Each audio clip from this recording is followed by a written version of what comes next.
I had to talk about a story that's very, very important. And albeit indirectly, it involves Caitlin Clark, the Department of Justice, and quite possibly the President of the United States himself.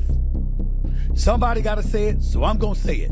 Ms. Clark's targeting may reflect a culture of disparate treatment, and the evidence provides reasonable cause for a federal probe into potential civil rights violations. How did a basketball court become the center of one of the most explosive civil rights debates in modern sports? The golden child, in her second year in the league, who was top 4 in MVP voting last year, the assist leader last year, a galvanizing talent that has done wonders for the NBA.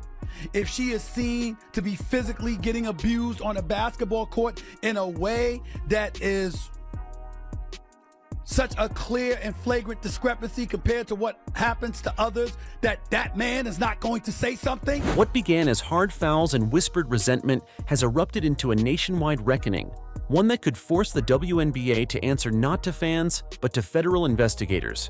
Caitlin Clark didn't just transform a league, she became a lightning rod for controversy, criticism, and potentially legal action. Let me tell you what kind of quotes Trump would lead on. Sophie Cunningham told the Wall Street Journal, she's Caitlin Clark's teammate, the Indiana Fever, the star player of the league is not being protected. Rebecca Lobo, analyst, ESPN, what does she say? Every single one of those plays against Caitlin Clark has been a fact. When Stephen A. Smith publicly called for a federal investigation into her treatment, the issue crossed over from sports into politics, law, and public justice. This isn't just about bruises and missed whistles anymore. It's about a system that profits from a player's success while allegedly ignoring her safety.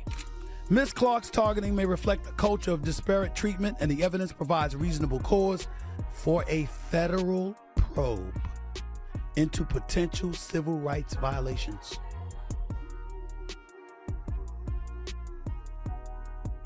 Am I making it up now? Remember I said this months ago. Remember I talked about people being jealous.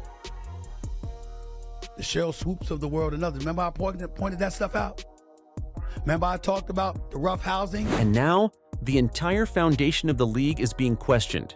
Stick around, because by the end of this video, you'll see why this story is no longer just about basketball. It's about whether a league built on empowerment failed to protect its most powerful symbol. Clark's treatment. Congress and the administration should demand answers from WNBA leaders, investigate officiating and internal league communications, hold hearings, and insist on real reforms. This is in a Wall Street Journal. The Labor Department should review the league protocols for workplace safety. If evidence shows discrimination or retaliation, the Justice Department's Civil Rights Division must act. If leaders remain inert, Congress should reconsider the WNBA's special privileges, including its antitrust and broadcast considerations. Checking referees' work with NBA-style last 2-minute reports would be a meaningful first step toward building trust. When Caitlin Clark stepped onto a WNBA court, the world didn't just notice, it changed. Her arrival wasn't gradual, it was a shockwave. In one season, she transformed not just her team, but the entire business model of the WNBA. League Pass subscriptions exploded by over 366%. Merchandise sales didn't just go up, they skyrocketed 601%. But 17 flagrant fouls have been called against people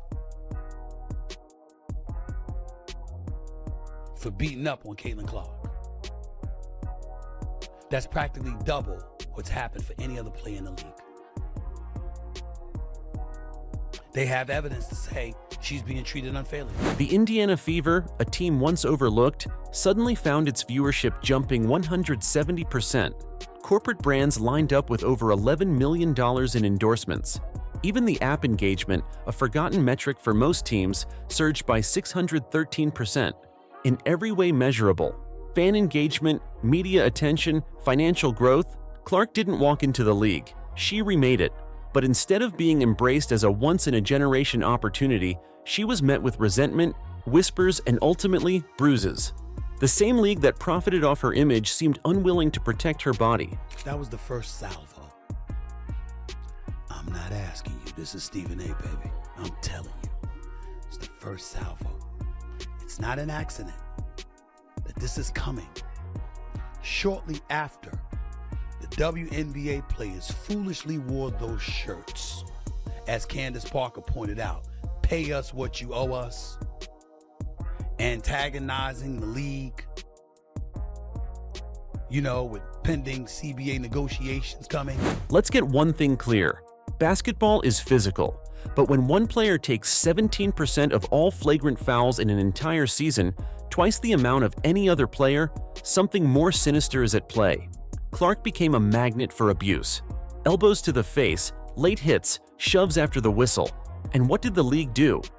And those players that are talking about their value, what's going to be held against you is looking at your value when Caitlin Clark is not playing. And when you see a precipitous drop-off, it ain't going to be about y'all, it's going to be about her. Even if it's wrong, even if it's unfair, that's how it's going to go down. And when it goes down like that, that's exactly the kind of ammunition that the president will use to his advantage as he so sees fit. Virtually nothing. Analysts started speaking out. Rebecca Lobo, a respected voice in the sport, said outright, "Every single one of those plays against Caitlin Clark has been a foul." Even her own teammate, Sophie Cunningham, told the Wall Street Journal that Clark wasn't being protected. These weren't just isolated opinions. They were part of a growing wave of concern. And when Clark had to skip the All-Star game due to injury, ratings plunged 36%, a number that confirmed what the league should have already known. She's not just a player. She's the reason many fans show up. And yet, night after night, the league let her take hit after hit while everyone looked the other way. The numbers on the court were painful, but the numbers off it might be worse. Clark received 1.29 million fan votes for the WNBA All-Star Game, the most ever recorded. That's not popularity, that's icon status. But when the player vote came in, she was ranked 9th among guards. Not players overall, guards. That's not just disrespect. That's a coordinated message. When fans are screaming for your inclusion and your own peers try to shove you to the bottom of the list, it reveals something ugly about the internal culture. Call it jealousy, call it gatekeeping. Either way, it's a wall being built around a rising star, and the goal is clear: limit her shine. Even Dick Vitale called it out for what it was: pure jealousy. And the truth is, the same players who ranked her low are now playing in sold-out arenas, flying charter planes, and enjoying a media frenzy because of her presence. But giving her credit? That's where they draw the line. When Clark's targeting moved from basketball highlight reels to op-eds in the Wall Street Journal, the tone shifted dramatically. One of the most prestigious publications in America called for the federal government to investigate the WNBA's treatment of Caitlin Clark as a possible civil rights violation. They didn't mince words. They connected it to workplace safety laws, discrimination precedents, and even the Equal Employment Opportunity Commission, the same agency that investigated Erica Ham's pregnancy discrimination case. The piece argued that Congress, the Department of Justice, and the Department of Labor could all legally justify an inquiry into whether Clark has been subjected to systematic targeting, abuse, and unequal protection in her workplace, which in this case happens to be a basketball court. When mainstream journalism and federal law intersect on a sports story, that's not drama. That's a reckoning. Stephen A. Smith didn't just agree, he amplified the call. In a now viral monologue, he said Clark's treatment wasn't just a basketball issue. It might be a federal workplace violation, complete with the evidence to prove it. He pointed to the numbers. He cited the missed calls. He emphasized the flagrant fouls. But most importantly, he asked the one question everyone else was afraid to ask: why isn't the league protecting its most valuable player? Smith said this is bigger than basketball now. When he starts using phrases like civil rights violations and DOJ investigation, it means the issue has outgrown the court. And coming from a man who commands national attention and has decades of credibility, this wasn't some hot take. It was a public warning, one the WNBA couldn't afford to ignore. Behind closed doors, things were already boiling. Senator Jim Banks sent a formal letter to WNBA Commissioner Kathy Engelbert demanding answers about Clark's treatment. Sponsors began asking quiet questions. Networks started reviewing clips, because if there's one thing corporate America fears more than bad press, it's being associated with civil rights violations. Suddenly, every decision the WNBA made, or didn't make, was under a microscope.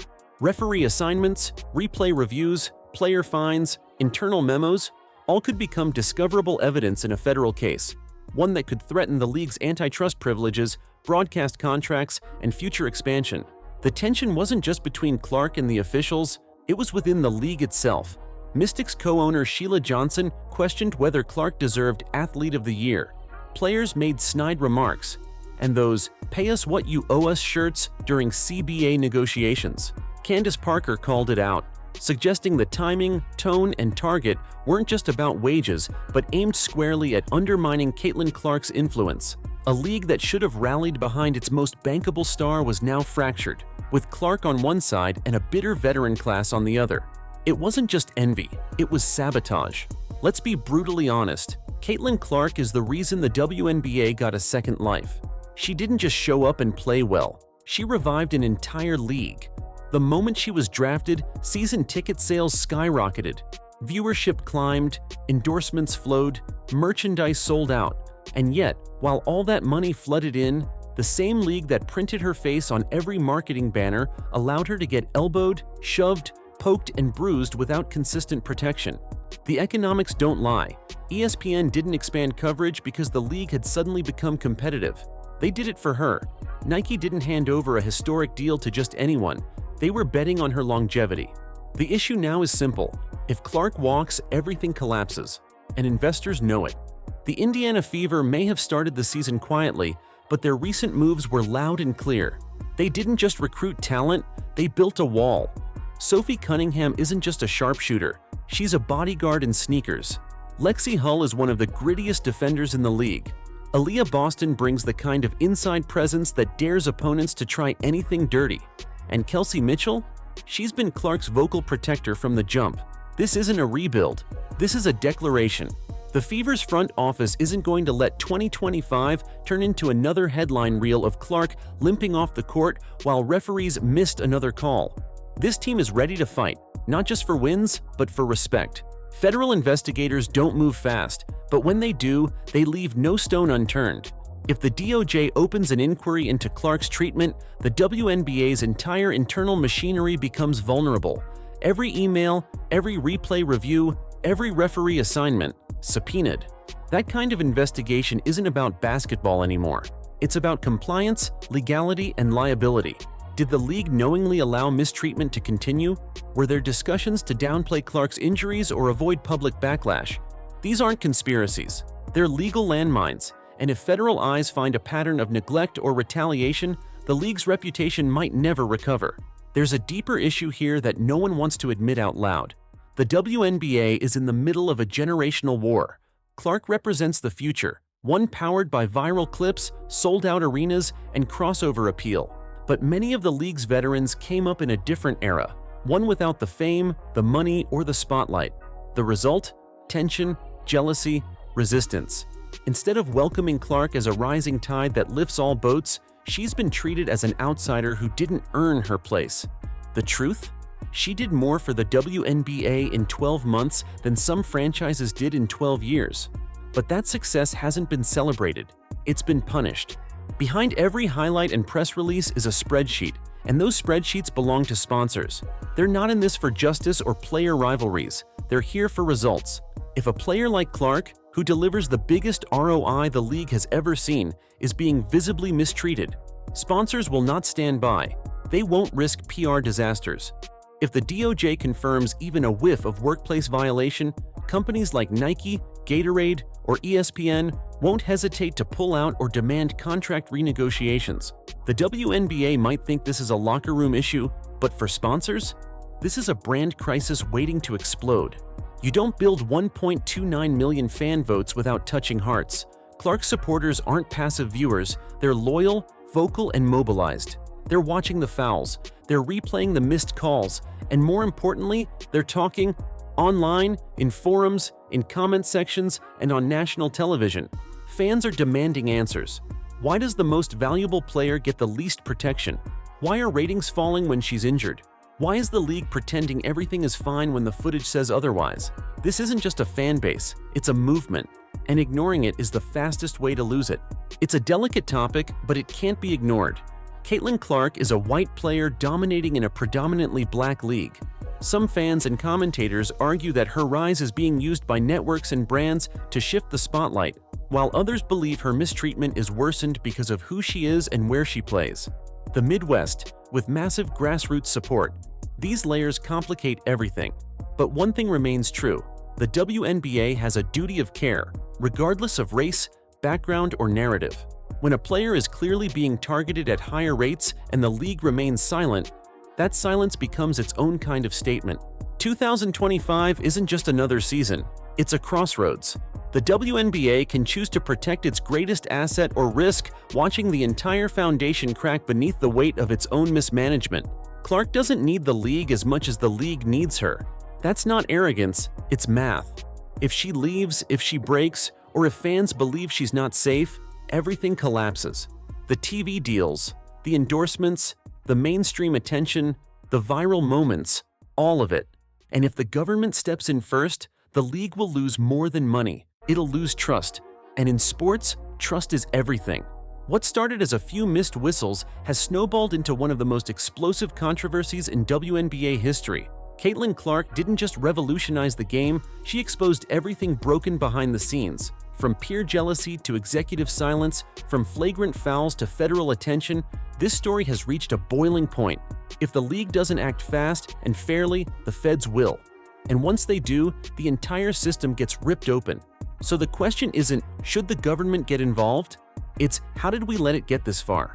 If you believe Clark deserves protection, recognition, and respect, do something powerful right now. Comment, "Protect Caitlin Clark."